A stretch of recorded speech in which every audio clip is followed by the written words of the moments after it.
to speak during the public open session, but not at other times. The meeting has been filmed, and by being present, attendees are deemed to have agreed to be filmed and to the use of those images and sound recordings. I can advise that attendees should not disclose any personal information of individuals, as this would infringe the data protection rights of that individual. May I please ask everyone to mute their microphones when they are not speaking. Thank you very much. Okay, we'll start the agenda. So apologies for absence, and we have apologies from Councillor Frank Foster, Councillor Michael North and Councillor Rob Pullinger. Item number 2, any declaration? Sorry. Could I just say, Councillor Mark Foster is at a CBC council meeting, and he said at the time that he wouldn't be able to join this changed meeting. Okay, thank you. I'm sure we can note that somewhere. Thank you. You should add his apologies. Thank you. Okay, any declarations of interest from anybody at all? No. Sean, public open session. Do we have any members of the public who wish to join in? No. Okay, thank you. Okay, so item number 4, minutes and recommendations of the previous meeting, which was on the 1st of November 2022.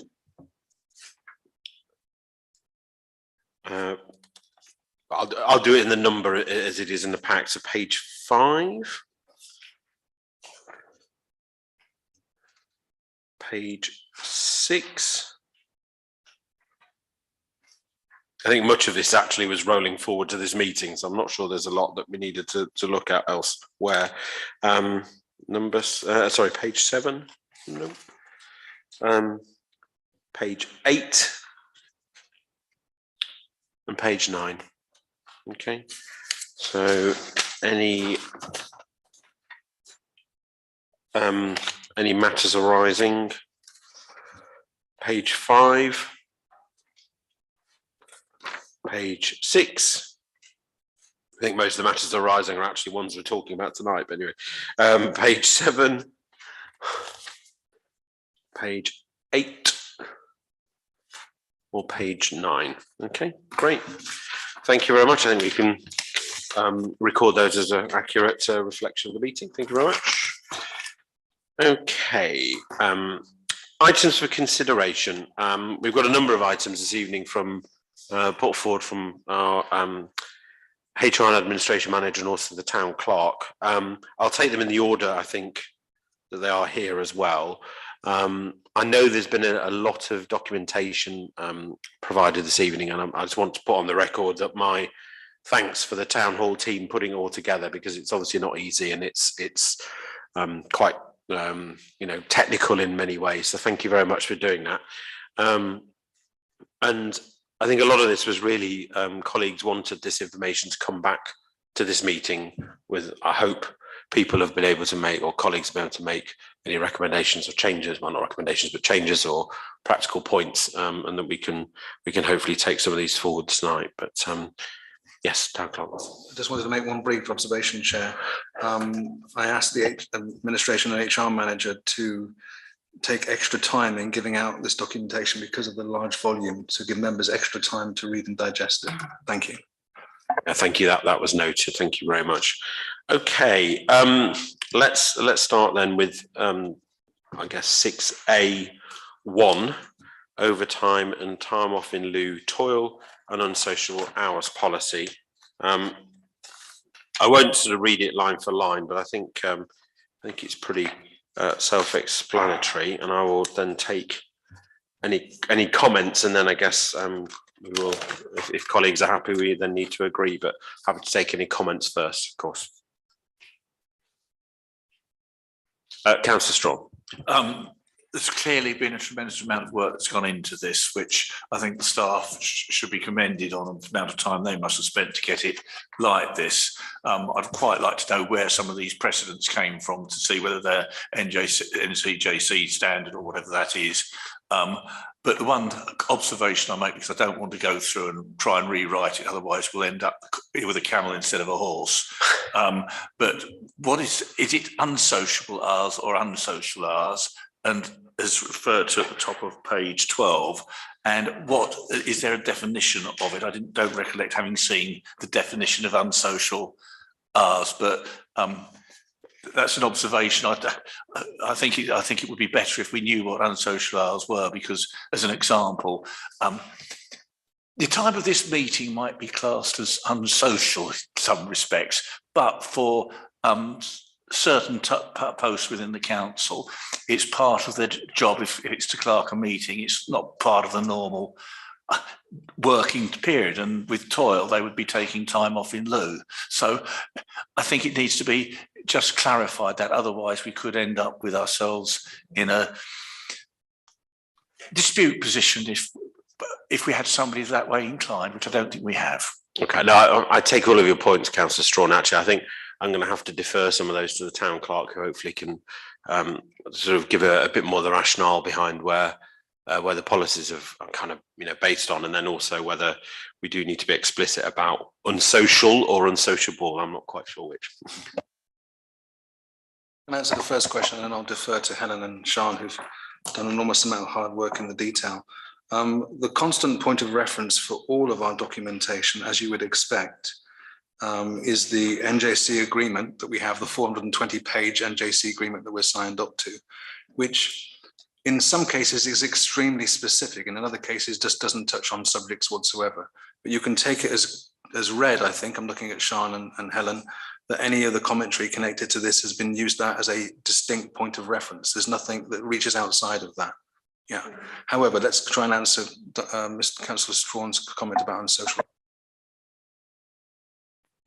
So we've set the unsocial hours as after 10 p.m. or before 6 a.m.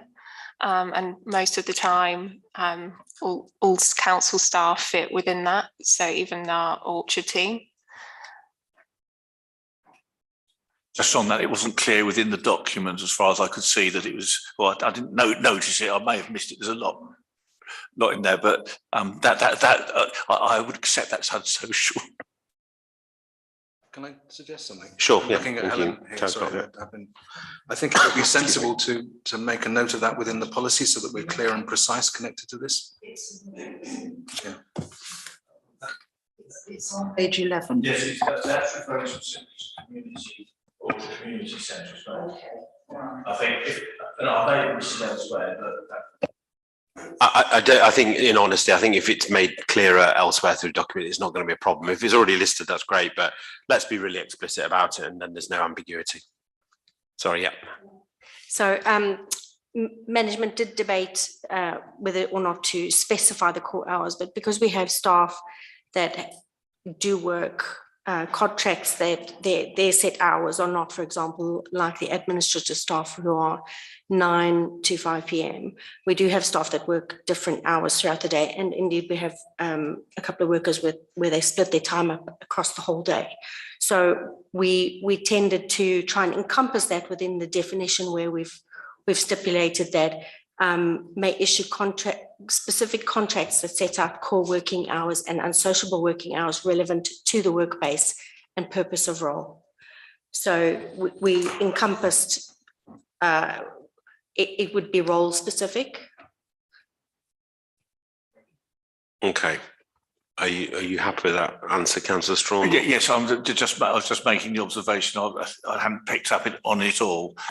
It's just for clarity, but equally for future reference, I much prefer as a councillor to have the policies as principles, so 5 bullet points, rather than trying to rewrite this, because we aren't necessarily qualified, or even though I might be qualified on some things to comment on wording, this isn't my speciality, and I don't think we as a council should be trying to rewrite what the officers have done.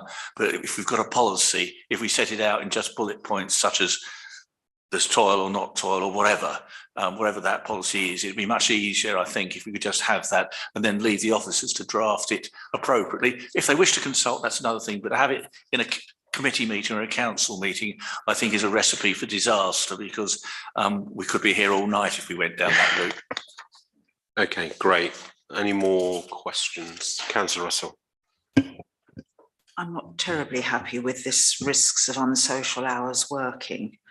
There's a line above that I don't understand, and if this is NJC, does the NJC define it? But it says entitlements can differ for young workers and for those who carry out night work. Well, I don't know how young is young, and I'm not aware that we have any night workers, but it says entitlements may differ, but it doesn't say what they may differ to. If it's NJC, then hopefully NJC says so, in which case it should be incorporated. If it's not NJC, then we need to know how that applies to the town council. And then the next paragraph, the risks of unsocial hours working. Certain employees may be unsuitable for unsocial hours working and their health risks associated with working outside of normal hours. Well, you know, what is this meant to apply to? Because we don't want to appoint somebody and, you know, 2 months in, they want to change the way they work. We can't afford to do that in a small team. So I'd like to understand a little bit more about that. And I would hope that we make appointments where this isn't likely to happen. I mean, I think that's right. And I suspect, I'll let Town Clerk comment in a second, but I suspect this is probably a bit of a catch-all from some HR policies. And I think the thing around age is, I guess, as if we were to employ an apprentice or something like that, then clearly they might be under 18 or whatever. Yes, so, but then what are we agreeing to? Yeah. What are the entitlements for a younger worker? And are there things that we may not want to have for the town council? Would that limit us to appointing somebody of a certain age? Sure. I don't know. Town Clerk. Yeah. Councillor Russell makes some interesting observations there. I think there's going to be a difficult balance that we need to try and get right as the evening progresses, in the sense that we've got a lot of all-encompassing policies which are using NJC as a point of reference. A lot of councils are much larger than us and employ thousands and thousands of people of different backgrounds and ages. We have 24 people. We have a kind of basic demand here, and we're always cognizant of this when we make appointments. There's multiple variations, but we are not a unitary council. But you make some points there that we need to try and be more specific, I think, in some of those points that are in the policy. Can you help, Helen? So it really relates to the government rules around the length of time, the longest amount of time that a young person can work. So specifically, I think it's under 18. I can include the exact ruling around it within the policy, but it's really just to cover all the different potential situations if we were to employ someone who's under 18 in terms of rest breaks and the longest shift they can do. Well, if we're going to have all this detail, because it's in NJC, I think we need the extra detail, because we need to know what we're letting ourselves in for. I mean, it's quite right. This is overkill for a workforce of our size. But if we feel that it's necessary to do all this because it's NJC, can we have just a little bit more detail that it does apply to 18 and under and whatever? I think, you know, I'm sorry, but I'm very conscious of the kinds of situations that can occur. I've been responsible for HR most of my working life, and I've seen some of the things that happen, and I don't wish the council to be in a difficult position. No, I completely agree, Councillor Russell, but I know that colleagues wanted the detail. I think the Town Clerk and colleagues have provided that, but on the other hand, I think you're right, we do need to be careful of any pitfalls, but we don't want to, what's the word, gild the lily or something, I don't know. So, but be aware of all the any potential problems. So, okay. Sorry, Councillor Strawn. Yes, just following on that point, we have to comply with employment legislation. This additional wording appears to me to possibly be superfluous and unnecessary. If we comply with our legal obligations, that would include ours for younger people. It would cut out the discussion of whether a young person is 18 or 19 or 50 or 60 or whatever. So it just bothers me that we may be going a little bit too far when there may sometimes less said the better. And if we were providing we're complying with employment legislation, working within the NJC rules, which is our basic terms of the employment, I think that there is a danger that we could actually create conflict by having too much wording in. But that's my observation. But Okay. as I say, I don't wish to go and rewrite what has obviously spent a lot of time getting here. And I think it's dangerous when we as councillors do try and write every single word in a document which has got legal effect on the council. That isn't our role. Ours is to set the policy, not to do the operational elements, which a lot of this is. Okay, Peter. Could I just state the obvious, which is if there's anything at all that is not encompassed in detail in these massive amounts of papers we have to look at this evening, the default position is always NJC. Now, in saying that, I'm not an HR specialist. The person who supported us is. There are bound to be bits of detail that we don't see in front of us, situations that we cannot foresee at this point in time, that somebody in the future, a few years from now, might say, you need to refer to NJC, you need to get an HR specialist to give you some advice. Yeah. Councillor Russell. So what we're really being told is that we need to rubber stamp all these policies. That's effectively what's just been said by colleagues. Well, to an extent, yes. I mean, I think we were committee asked for it to come, these things to come back. We've obviously, there is a lot of detail here as well. It's just how much detail do we need? I guess that's the crux of the matter. And as other colleagues have said, and the town clerk said, obviously there's the law that we need to abide by and be conscious of in terms of employment law, but also the NJC guidelines as well. So I'm happy for colleagues to try to help me out how we can find a way forward. But yeah, I think we have got to move on with this. Councillor Strawn. Point of explanation, I wasn't saying we should rubber stamp them. What I'm trying to establish is the fact that it is dangerous for us as councillors to be commenting on every single word.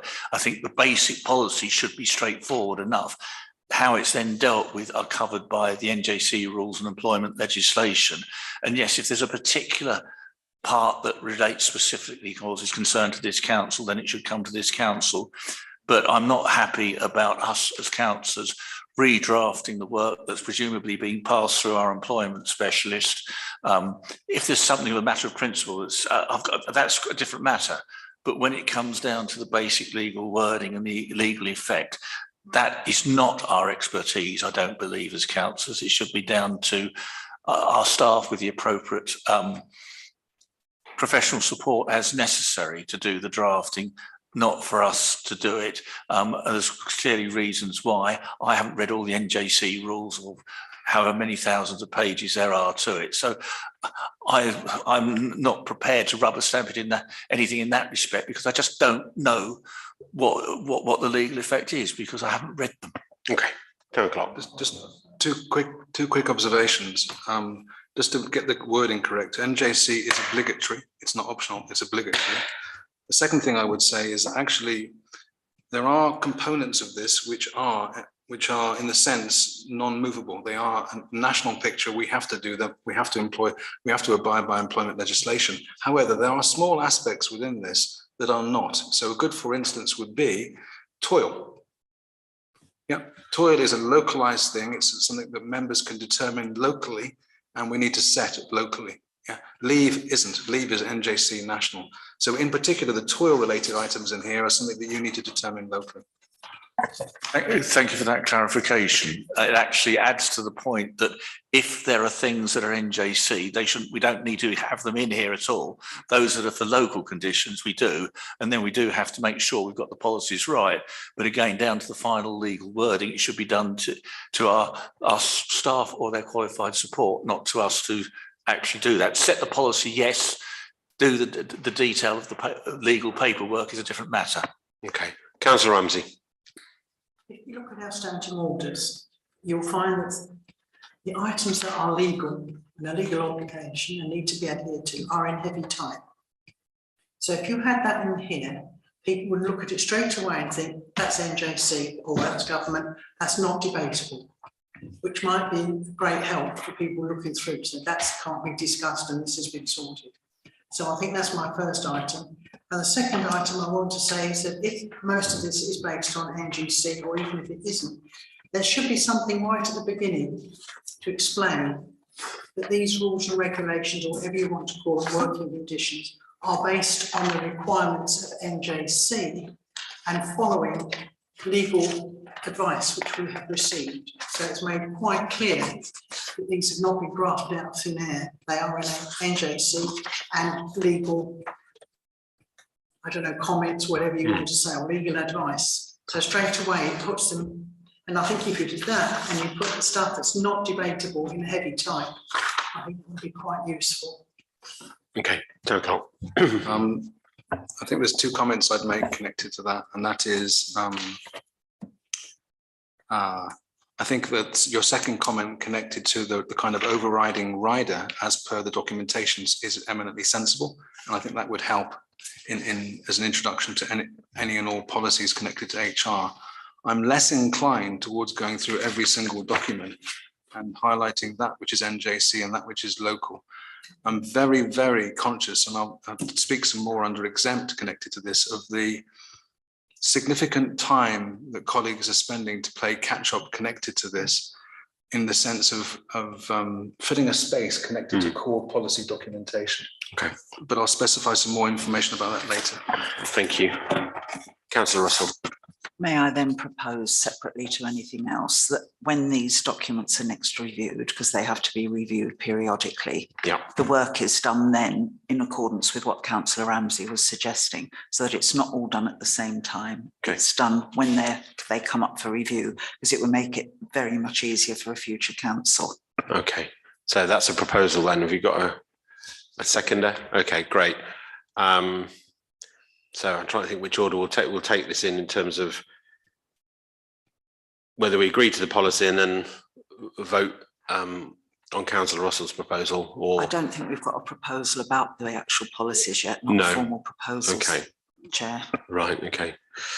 Okay, well, let's vote on your proposal then, Councillor Russell. Trying to sort of word it again, but it basically trying to take it forward, trying to take the policies forward when the next review, so they're not all done at the same time, I think, is that? Could I point out, Yeah. in the previous meeting, the council made a resolution that the period would be a 3-year review period.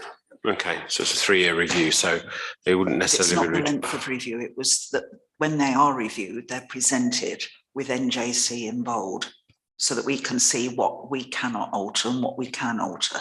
Okay. Right, okay. So all those in favour of the proposal as set out by Councillor Russell? Okay, that's carried. Thank you very much. Moving on. Okay.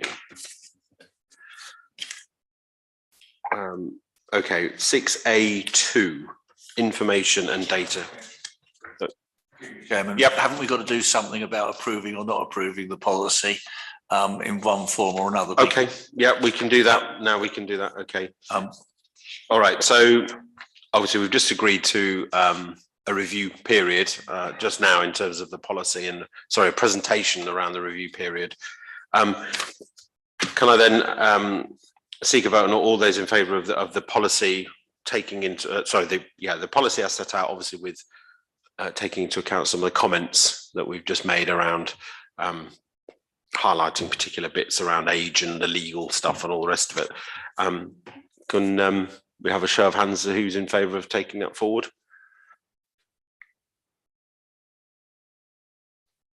Okay. Okay, all those against? Abstentions? Okay, so I think the abstentions have it there. So I'm not quite sure where that takes us. Does it too, Ray? Okay. Okay.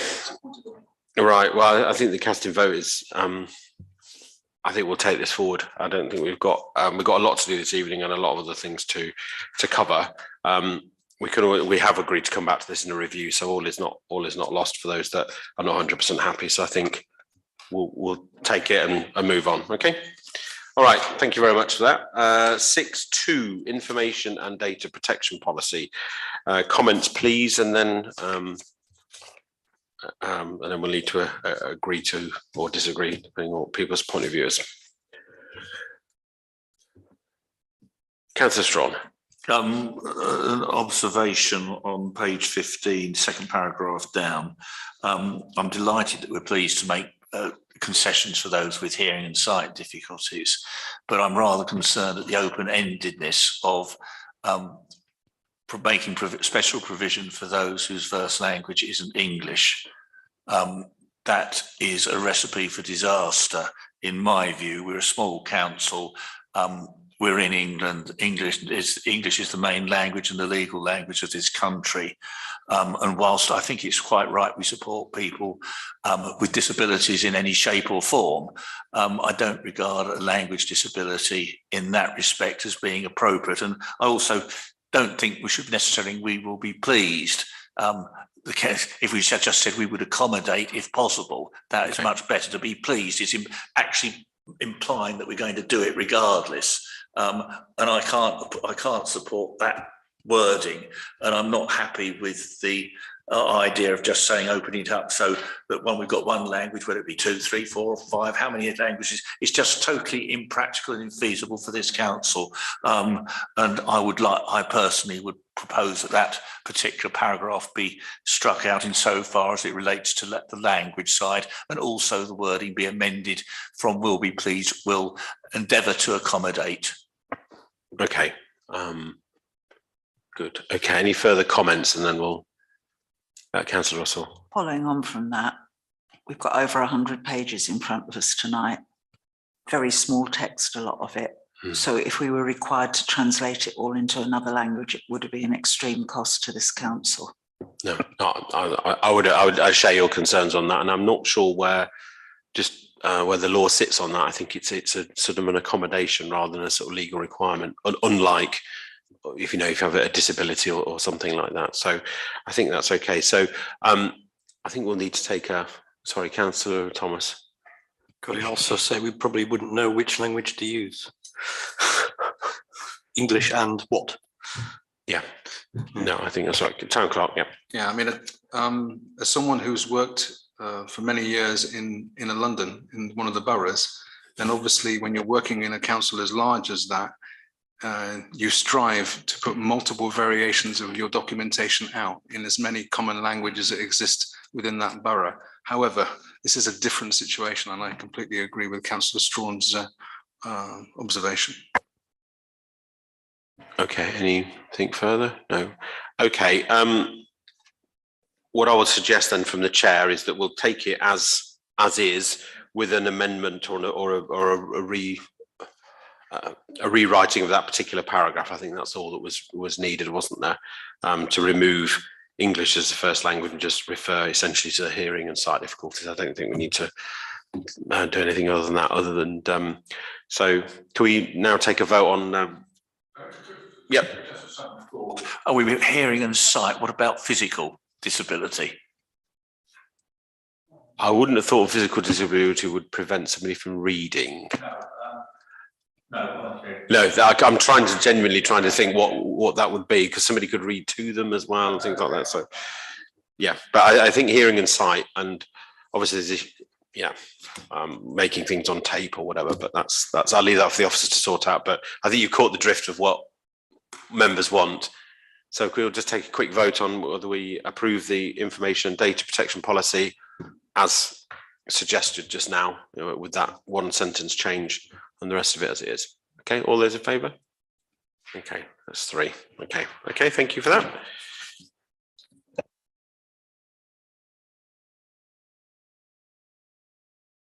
Thank you. Let's have a look at the remote working policy, the next one. Quite a lot. There we go. Remote working policy. Okay, page 19. Just speaking from the chair, I'm pleased to see this. I do think that it's an important change in terms of modern working practices, but I accept that some people will have maybe some reservations about it, but happy to hear some comments and questions. Okay. Councillor First Russell. question is this already covered in NJC? Is this still all NJC? Town clerk. Yes, it is. Can I make another? Chair, is that Yes, possible? sure. In response, I think what we need to be cognizant of this, as much as it might be national conditions of service, we're a small council. There's 24 posts that exist within the council. Any remote working request needs to be thoughtful about the demands of the service. Yep. And the service has to come first in all instances. Yep. That's the overriding priority to the council. We are so small that any large variations to that make everything untenable. So that's our overriding point of reference. But to be flexible at the same time as Okay. best we can. No, thank you for that reassurance, Town Clerk. I mean, I'm on a personal level, it's reassuring to hear that, because we are a small council, and clearly way people work impacts on other colleagues. But on the other hand, I think it's right that we have something like this, because it's a more modern working practice, and technology and all the rest of it can help us do this. But any further colleagues, comments? Councillor Russell. Yes, I'm sorry. I'm very much against any idea of any member of staff working permanently at home, as is outlined in this policy. I think that's untenable. And I think it comes under the definition that the clerk's just made. And I'm also not very happy about somebody working the same day at home every week, because it means they're not necessarily available for meetings on that day. And I'm not going to go into detail, but it does affect somebody at the moment, and another meeting where they're never available for that meeting because of the time that they're at home. So I think we need to be very careful with this policy. It's all very well saying, oh, this is the modern way of working and all the rest of it. We need to work as a good team in the town hall, and that means taking account of everybody's problems, including colleagues around the table who work full time and whatever. And we need to have the maximum flexibility. And I don't think we need to be tied down by all of the detail in this policy. Town Clerk. I agree with Councillor Russell's observations, other than the fact that it would definitely not be appropriate under any circumstances for anybody to be permanently working at home. It's not an option. We can't, it's just untenable. We can't deliver. Yeah. Yeah, it may well refer to it, but when we operate, if we were to operationalize this is definitely not something that I would assign. Okay, thank you. Any further comments, Councillor Thomas? Yeah, in the last couple of years, I've had experience of remote working in a big company, and it was left down to the local manager of a certain level to organise it and get their team right, and to make sure the work got done. And I think in this case, it's probably the town clerk. So I would say it's down to the town clerk to make a decision whether it's okay or not temporarily. But I don't know anybody who permanently works from home in any company I've worked at. So, and I think it's appropriate in some cases, but for short periods or whatever. But Councillor Strawn. I think remote working should be the exception rather than the rule.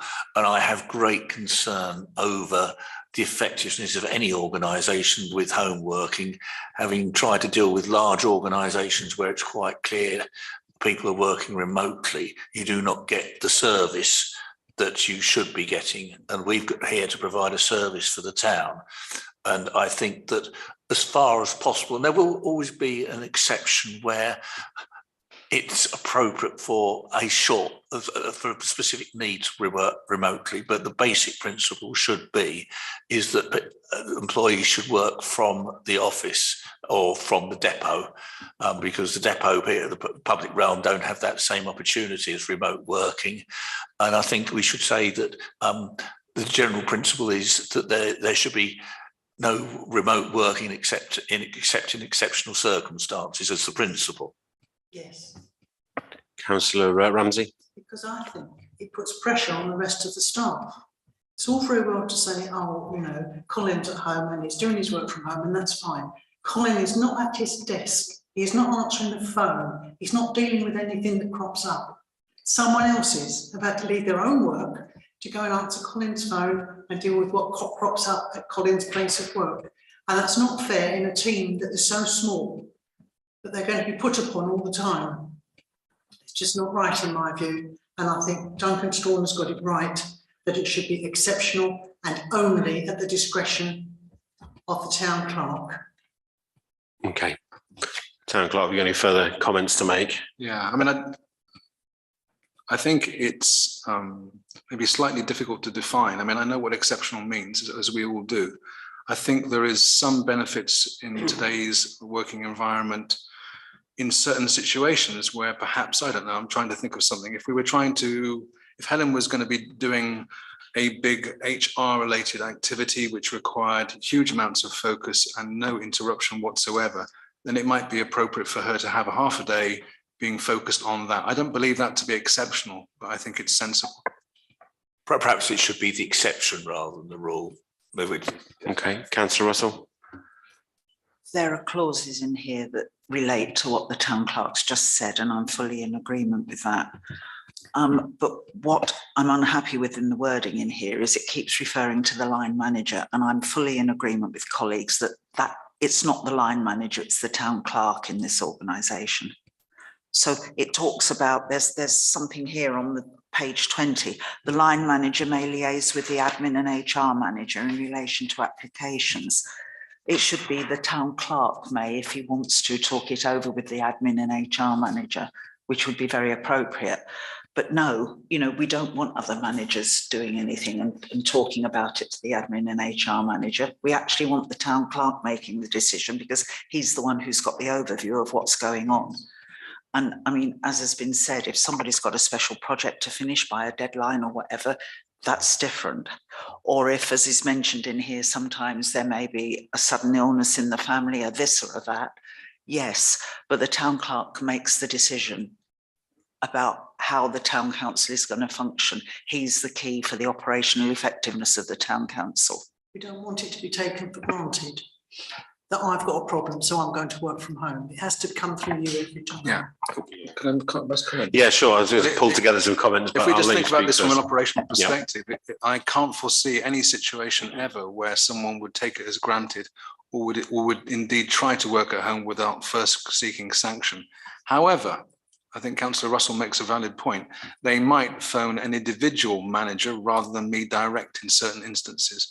So if you were to set a precondition that it can only be agreed by the town clerk, I think that clarifies the matter. Yes, I was just about to say, town clerk, that what I'm hearing from colleagues is that I think the principle of remote working is there and understood, but really the backstop is kind of down to you. And I'm wondering if maybe we can rework some of this to put, rather than line manager, town clerk in there or something. I mean, somebody wants to suggest that, that's up to them. But otherwise, I think that all of this, as long as essentially you're the kind of backstop, and because you have the strategic overview, that's your role to do that, then I think that would be, there'd be a sort of quality control, for want of a better word, over, excuse me, over that process. So, yeah, they were kind of my thoughts, but I'm conscious Councillor Stroll wants to say something as well. The observation I would make is that in the event of the town clerk being absent, there may be an occasion where his appointed deputy, which could be the HR manager, it could be the head of governance, is actually nominated to fill that role only when he's not present.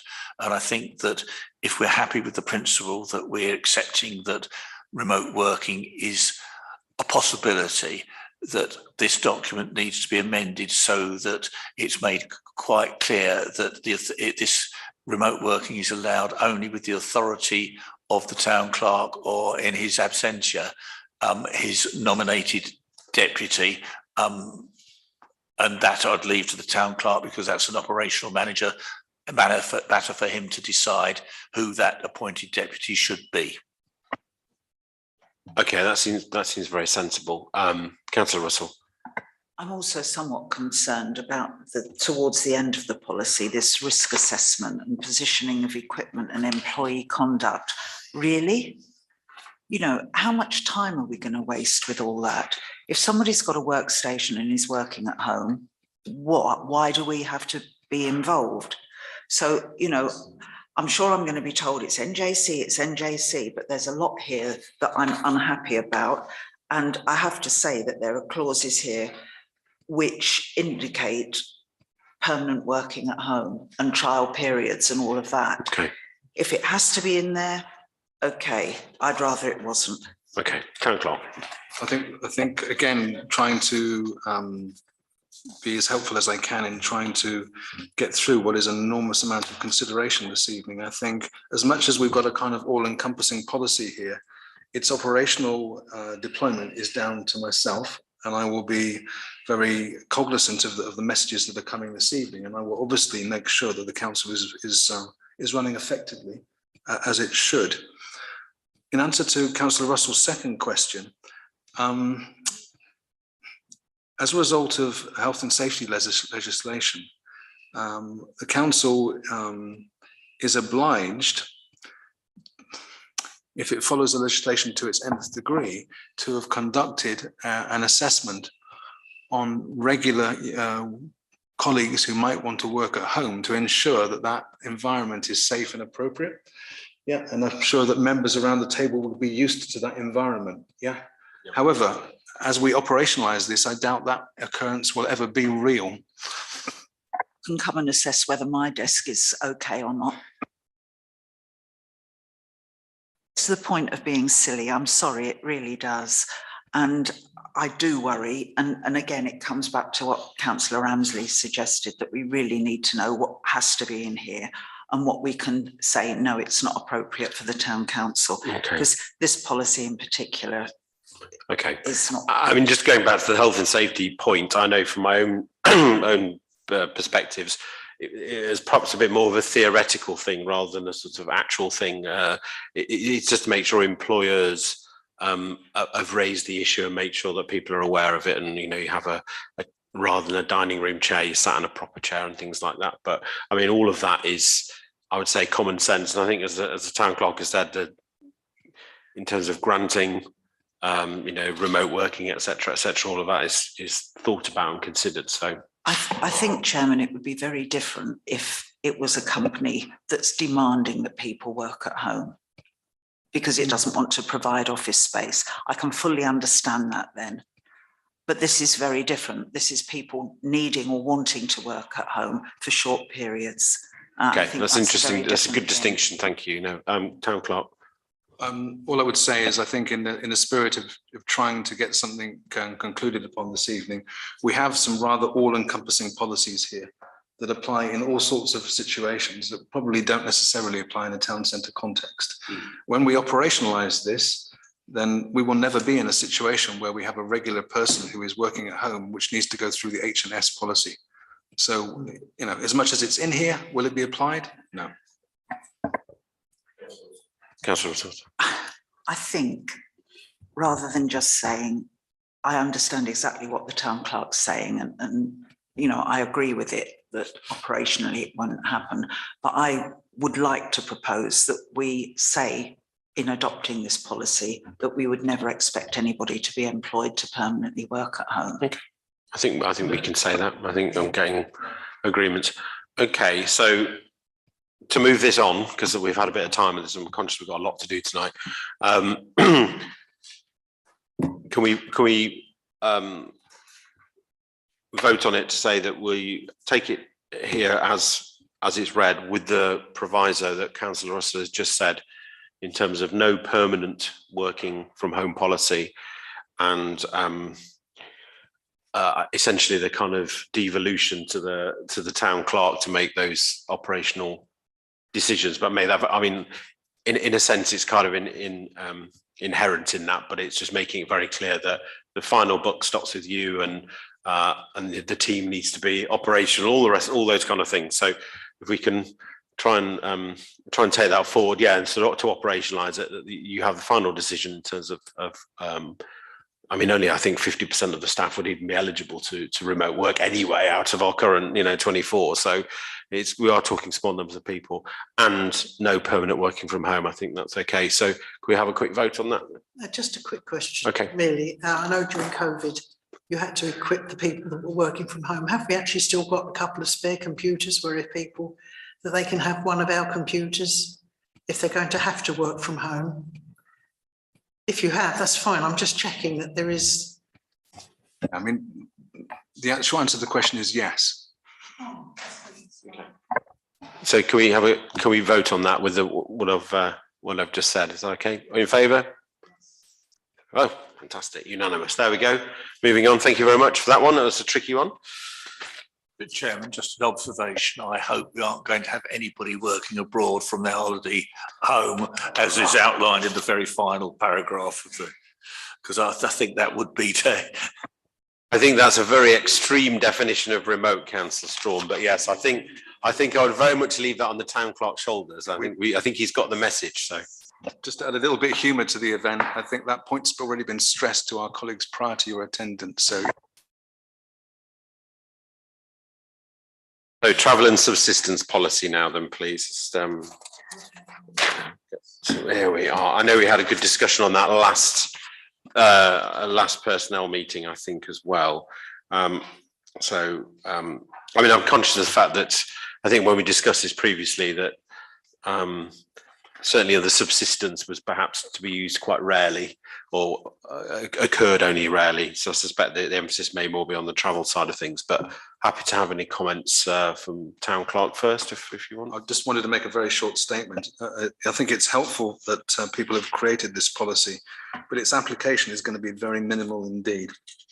I know of only, I think, 1 or 2 people who claim on an ad hoc basis connected to travel.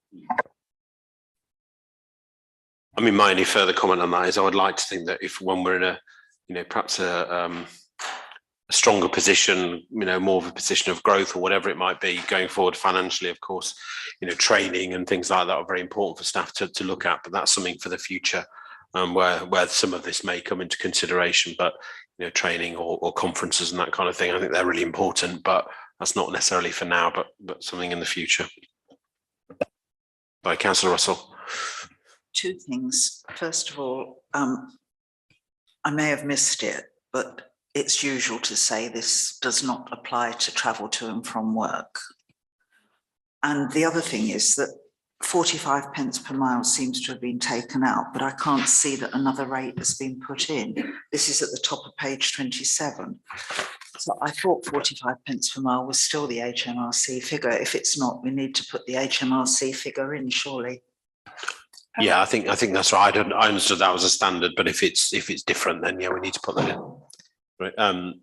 Helen, sorry. Right before Sean and Helen comment. I think the reason why it wasn't specific was the rate has stayed the same for many, many years. Yeah. And it probably will continue to stay the same for many years. However, in the expectation that it might vary at some point in time, the constant point of reference is always HMRC and any variable rate that might exist. I think it's helpful for staff who have to look at this policy to know that it's 45% and that staff will be notified if it changes. Maybe we could put something in 45 pence brackets circa 2023 or something like that, so people know that was the last time it was reviewed or something. I don't know, but suggestion. Strong, yeah. The rate at the time of this policy was set, namely 23rd February 2023, is 45 pence. That sets it out as a specified time, and it quite clearly says it's the HMRC rate. So that could be amended and up next time the policy is reviewed. If it's changed, then that rate would be changed to reflect that. That way it just covers, I hope, both issues. Okay, that sounds good. Helen, did you want to add anything? No, I mean, that was changed after Councillor Pullinger's comment at the last meeting. So that's why it's set out like that, but we can change it again. Okay. I think what Councillor Strawn suggested was very sensible, but anyway, Councillor Thomas. Isn't it set at the HMRC rate, not price changes, which is you got to do. Yeah. That's the whole point, and that's what we agreed on.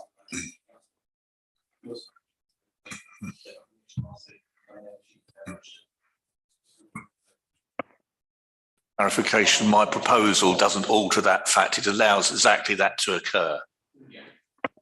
Okay, thanks, Councillor Strawn. Anything else?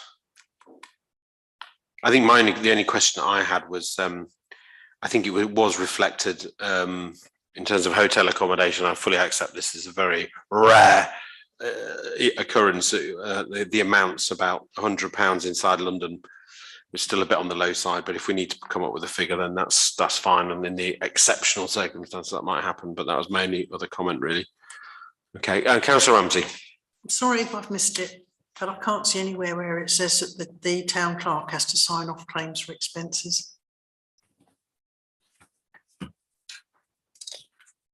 I've had a quick look, I can't see it in here. I haven't got word search, but it seems to me that the town clerk should be responsible for signing off any expenses. It should say that, yeah. And if it doesn't, it should. No, I don't think it explicitly says that. It just talks about a manager and an employee. So maybe we could. Well, there's more than one manager here, so you need the town clerk to do it. No, that's right. We do need to make that explicit. Okay. The only other observation I'd make, and this is just for members' information, they may not be aware of this. So the vast proportion of councils use HMRC rates. Not everybody does. If you use HMRC rates, of course, they're non-taxable. There's no profit element in what you do. Some councils then use their own percentages. So they go to 120, 130, 140, 150% over and above. Yeah. We are not suggesting that. But that there is an opportunity to break and this particular thing if you wish to, yeah. Localized conditions of service. Councillor Strachan. Oh, just a further observation on the mileage point. We've actually got the specific reference under the substance provisions that it's got the current rate set out there in the same way as we've just been suggesting in the mileage rate we set. So that is consistent there, because again, if the subsistence rate increases, that will increase as well. So that covers all bases, I think. Okay, good.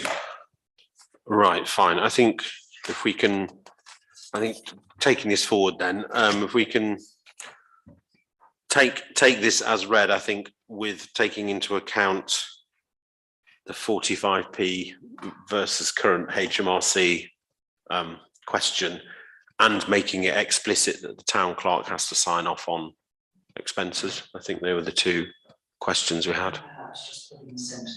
So perhaps just putting a sentence in there that it does not apply to travel to and from. Oh yes, sorry, thank you for that one. Yes, I mean, I think that's sort of ineligible anyway, but again, just making that explicit that it's not for home to office journeys. I'm thinking of it from the point of view of staff joining, and they know exactly where they are then. No, when sure. they look at the policy. Yep. Thank you, Town Clerk. Yep. What NJC goes on to say also, by the way, is, and this particularly applies to public realm, if you have a van that you're going and you're using in your work, yeah, and lots of our people do, that can't be used to get to work in or to go home in. It has to be used for work only.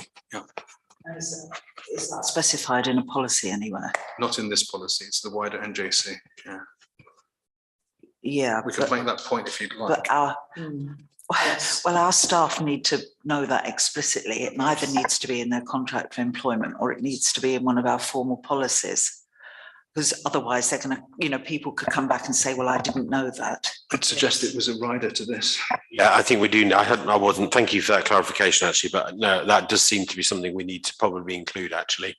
I mean, I was aware of it from other arenas, but as Councillor Russell, rightly points out, if there are new starters or people who maybe not worked in local authorities or whatever before, they may not necessarily be aware. So, yeah, so if we can do that as one of the additional points. So Town Clerk needs to sign off on all expenses. It needs to be, there's no claims for home to office or home to depot journeys and the use of council vehicles, not for home journeys or whatever, and the 45p / HMRC current rates as well needs to be explicit in there.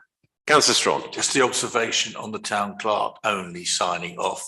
Again, in his absence, does there need to be a provision for his appointed deputy to do it? Yeah. Or is he's never going to have more than 2 weeks away, if that long, from the council offices, whether that's necessary, but it just strikes me as there ought to be some provision for. Okay, I think that's fair. Yeah, that's fair. I think a nominated deputy would have to be. At the moment, the situation is that the head of governance covers my absences connected to that. Yeah.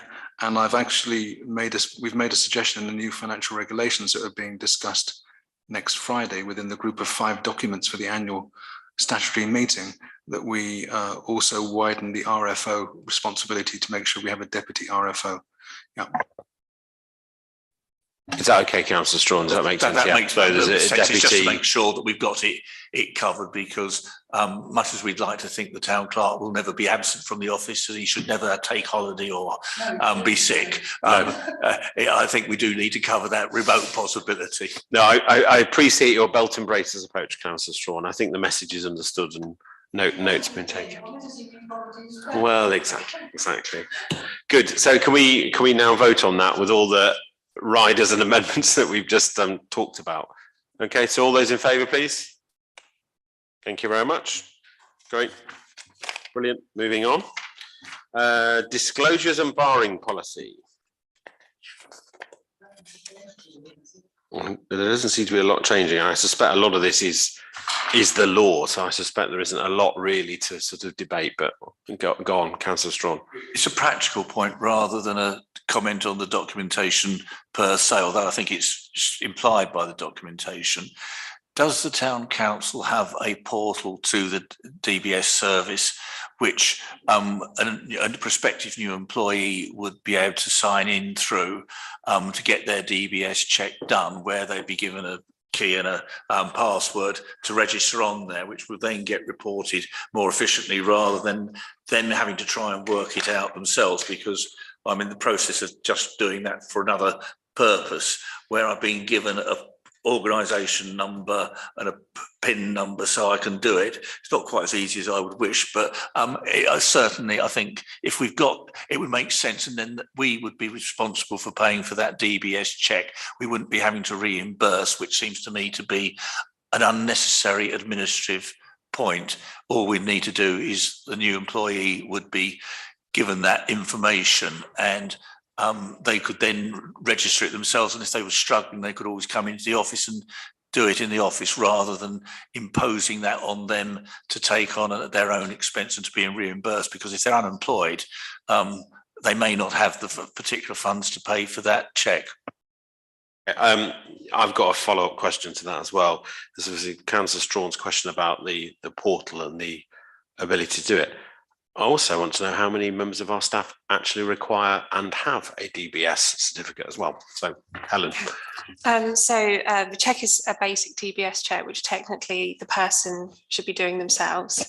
However, I appreciate that it involves downloading an app and, being okay with using a mobile or laptop.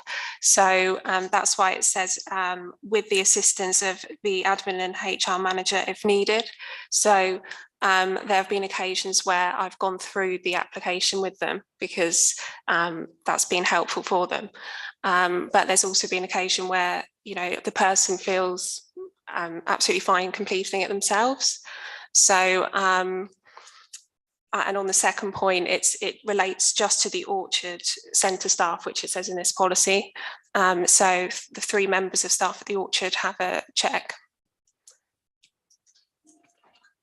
Thank you. That makes sense. I was trying to think actually what the requirement was, but yeah, the Orchard Centre is that. That's absolutely right. Councillor Strawn. Yes, I wasn't actually saying that they shouldn't be doing the check. What I was saying is that it is possible for the main organisation, the employer, for want of a better description, to actually have the situation so that they are registered with the DBS service, I imagine, and they have a organisation number, and they then can give a password which any new applicant who's requires to do a DBS check can carry it out, but it's done through the organisation in effect, rather than putting it on them to do it from their home computer. I appreciate the help that we would give, but it just seems to me to be sensible that if we're going to have to do DBS checks, that we're in total control. And I see absolutely no merit in having to reimburse somebody who's had to do a DBS check for the purposes of employment. If they can't take it up for any reason, is that necessarily fair? I think it should. I think it's only right that if it is possible, that it's done on that basis. Thank you, Councillor Strawn. Helen, sorry. Yeah. So I've done 2 basic DBS checks with staff now, and there's not really a login. It's just the government link, and then you input your email and you go from there really, and you just have to download the app.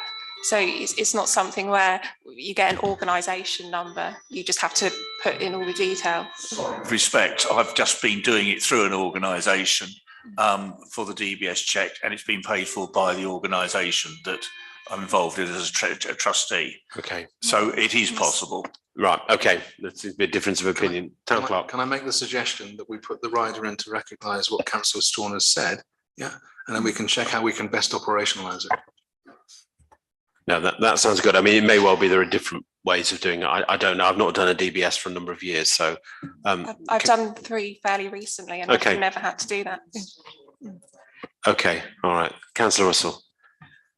It was just said that this only applies to the Orchard Centre staff. I seem to remember when we've been talking about events in the Market Square and the policy about having somebody who looks after lost children and all the rest of it. Yeah. And we were talking about possible DBS checks then. So I think we need to make sure that all our policies come together, because it's for the protection of the member of staff as much as anything that they've had a DBS check. So we talked, didn't we, about radios being used and, you know, trying to find the parent and all the rest No, of it. that's right. I Yeah. can't remember all the detail, No. but those members of staff who may be doing that, but things like the lights switch on, need to be protected with the DBS. That's a fair point, and I think it's important, especially as I think as part of our events kind of setup, we do need to be, you know, have maybe a slightly broader number of staff who are DBS, you know, checked and all the rest of it. So for our own, you know, as the councillor said, to protect our own staff, to protect the council, as well as importantly to provide reassurance to, you know, the children they're dealing with as well, or have to deal with. So can that all be taken into consideration in this Councillor Russell policy? makes a valid point, and she's entirely correct in what she says. Yeah, that's good. Okay, brilliant. All right then. With notwithstanding those points we've just made, are we happy for this policy to go ahead? All those in favour? Great. Okay, thank you very much. Right, I think. Okay, so we've now finished the items of consideration, and thank you for that. It was hour in, but we got there. There were some quite big and meaty issues, so thank you. There's no items for information. Public open session. Sean, is there anyone wishing to contribute to the meeting from the public? Okay, thank you very much. Great. Well, I'll now move